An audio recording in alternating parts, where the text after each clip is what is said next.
Okay, let's get this rolling. Let's. That bridge is an acronym for belonging, representation, inclusion, diversity. The G is the gap in all of those things, and then the E is equity. And our mission is really about moving the narrative of DE&I away from philosophy to operationalizing inclusion as a business practice. Yeah, there it is, right there. Business practice. Our North Star is not necessarily marketing per se, because we believe that inclusion needs to cross the entire organization, marketing included, but everywhere from organizational practices all the way to advocacy. And so the way that we come at it Jay, that's is racist. that we look at the business practices. Our goal is really about operationalizing inclusion, as I said, as a business practice, not a philosophy anymore. Look, Jay's ready to be in a samurai game. Somebody somebody in the chat said, I'm Yasuke. I know more about Yasuke than I think Yasuke knew about Yasuke at this point. I'm Yasuke the Yazuka. Yazuka. Yeah. It's never going away. It's never going away. Fatal J, the head of the Yazuka. No, so basically what this bitch is talking about is they want to bring in a bunch of people who didn't earn it. Yeah. And Yeah. Well, they want to make all the stuff that we've been talking about forever a part of the business's blood, like how it runs, which it already is. Well, more They're so just that doubling down, instead of just having DEI officers, like everyone who works there, it will be your job, from like programmers to cashiers to janitors to the manufacturers on the assembly line. Everyone will be doing this kind of DEI work. And to your point, Sasha, what that does is it removes the dependency of DE&I from an individual person or function, and it places it squarely on everyone in the organization, right? And so I can talk a little bit about a framework that we've created, but I'll let you, maybe ask other questions and then we can get there. No, I mean, I would love to hear this framework because you are speaking my language, right? I have always been one that said this needs to be a part of the DNA of the organization. That's right. If something happened to the one person that's responsible, it should not make everything else fall apart. And so one of the things that we're noticing right now diverse is DNA. so many organizations are letting go or cutting back the resources or funds to their diversity and inclusion offices, their chief diversity officers, etc. And people are just like, okay, so if that's gone, what else do we do? And it's like, it should be part of your DNA. It should be part of your everyday operations, regardless of which department you're a part of, and it goes beyond your employees. Like, how is it impacting the industry that you're a part of? Why is it always the ugliest bitches too? And clients, all of those things. And so, like I said, because they don't, that's why they don't have babies, because nobody wants them DEI around. That's why the DEI becomes their baby. Pretty much. Everything she's saying just reminds me of what Larry Fink said, right? Forcing behaviors. Forcing the behaviors, that's part of it. That's exactly what it sounds like. Just a roundabout way of saying it.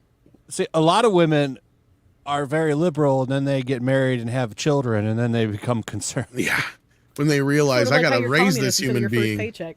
Yeah. All right, what'd you say, Kirsche? That's perfect. Or you're communist till your first paycheck. Yeah. What the fuck is this? Social Security. You're speaking my just language. The fact that it's their business model. I hate that. Tell us a little bit about this framework, because I think, many of the people that listen to this show are, some are DEI practitioners, some are in HR or in culture teams, and some are just leaders, within their organizations that want to be more inclusive. Leaders. And so if you could share that framework so people have an understanding of, okay, these are some things I need to be considering or thinking about. Yeah. So, okay. So we decided kind of early on when we we created Bridge, and it should be said that we're still a young organization. We're not yet a toddler, but we're courageous, so we act like teenagers. And so What does that even mean? Very early on, I was connected. So I had worked in a past project with an incredible professor of marketing at Emory University, Dr. Omar Rodriguez Villa. And I was talking to him when I was creating Bridge, and I said, Omar, what research can we do that will change the trajectory and start to allow people, everyone in every company, to understand that inclusion is the job of all and not the job of one. And so together we created a research program called Voices of Inclusion. And what we wanted to do was to understand what the business practices were that contribute to equities or inequities in the marketplace. We focused on the marketplace because clearly there would be dependencies on the workplace, and there's not a lot of research out there on the marketplace, right?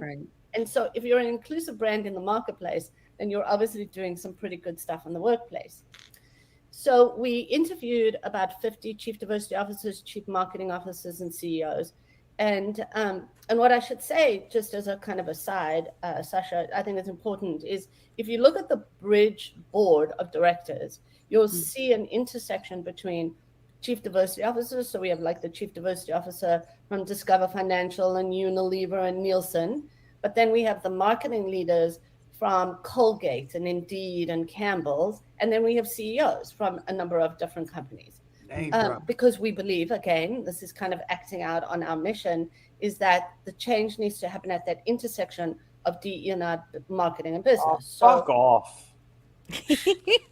Seriously. So those big companies are back. That's interesting. So they want to have the DEI people kind of head up the business and the marketing areas. Yep.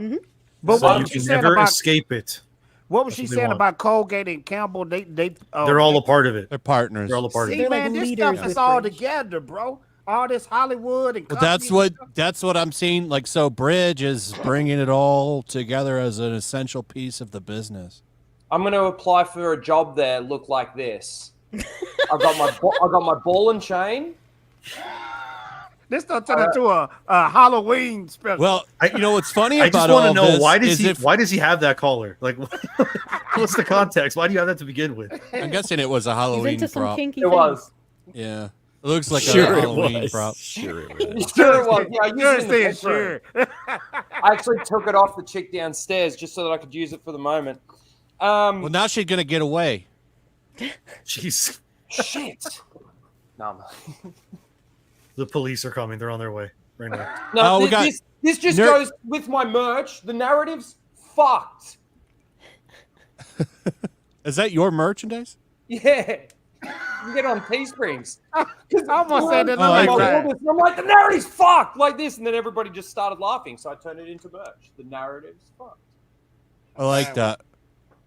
Nerdy Texan Accountant, good to see you, man. Like, I haven't talked to you in forever. How have you been? 1999 says, I think Bridge is going towards these companies like Campbell's and Michelin because they're somewhat harder to boycott than Budweiser and video game companies.